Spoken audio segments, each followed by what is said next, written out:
Salam sahabat, salam santai, salam damai, dan salam sejahtera untuk kita semua. Malam-malam ngopi nikmat ya, dan menikmati video dari Om Pro Lover. Tapi nguploadnya entah pagi entah siang itu ya nanti menunggu jadwal di mana Om Pro akan mengupload video. Nah, untuk pertanyaan pada video kesekian kalinya ini yaitu tentang nektar ya. Kemarin ada yang bertanya tentang Om Pro, rujak nektar pada cuca hijau itu bagus apa tidak, dan efek samping atau segi positif dan negatifnya untuk cuca hijau itu apa. Nah, seperti ini untuk sobat-sobat semua. Untuk rujak nektar itu, nektar ya tergantung bahan pembuatan. Kalau nektar yang dikhususkan pada burung-burung pemakan nektar seperti kolibri, terus pleci, itu memang nektar yang sudah ada dan memang diracik sedemikian rupa supaya burung tetap gacor, dan ditambahi dengan yang namanya glukosa supaya burung tetap kenyang saat meminum nektar itu, karena nektar itu kan sumber makanan utama pada burung-burung penghisap nektar seperti kolibri dan kawan-kawan itu. Nah, pada cuca hijau apakah nektar itu boleh diberikan atau tidak? Jawaban Om Pro boleh. Kenapa kok boleh? Tergantung nektar yang akan dibeli atau kita berikan. Jadi pada nektar ya, nektar untuk kolibri sama cuca hijau itu beda.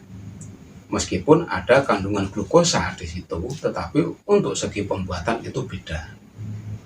Kalau cuca hijau itu kan murni pemakan buah ya, dia bukan murni pemakan nektar. Jadi Anda harus benar-benar pandai memilih yang namanya nektar khusus cuca hijau dan nektar khusus burung pemakan nektar. Itu memang berbeda.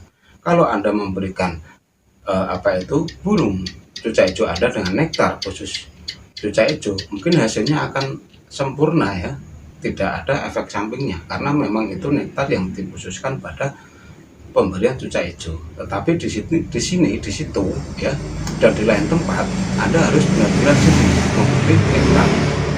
Anda harus meril ya siapa pembuatnya, terus dari mana produk itu berasal, terus Anda bertanya apa kandungan-kandungan atau bahan-bahan yang dibuat. Karena apa?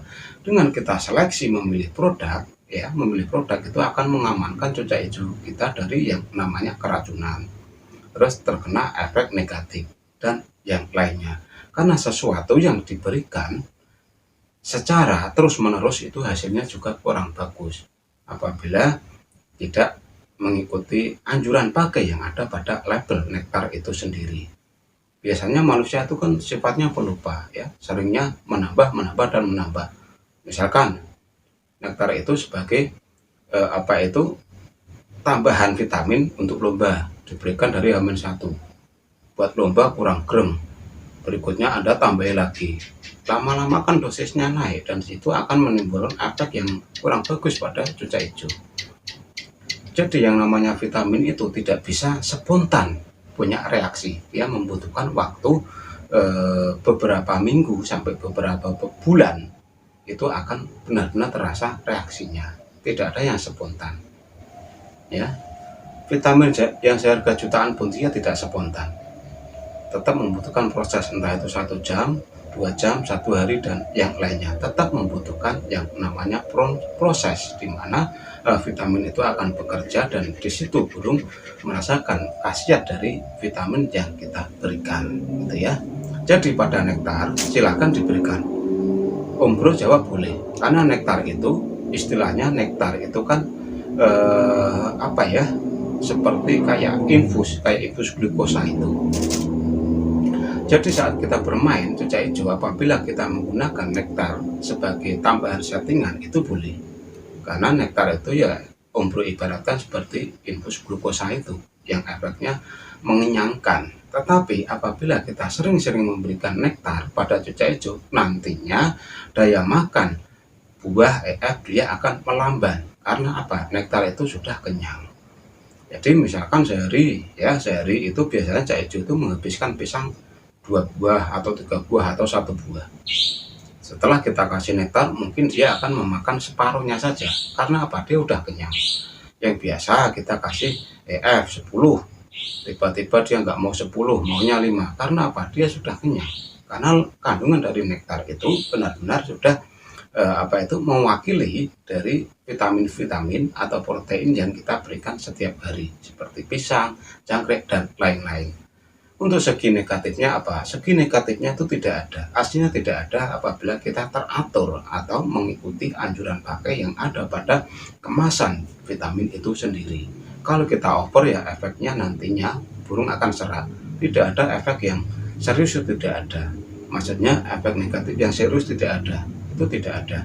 Mungkin efek yang serius cuma serat dan penurunan volume karena terhambatnya atau lendir-lendir yang menumpuk dan tidak bisa dikeluarkan oleh cucak hijau. Ya, itu.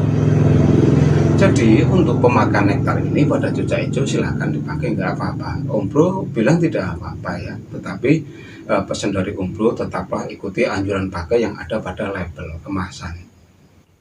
Boleh dipakai saat setting, boleh. Nanti setelah settingan lomba berakhir, dibuang nektarnya, kita ganti dengan air putih biasa. Karena apa? Karena kalau kita memberikan yang namanya air putih biasa, dia akan netral kembali.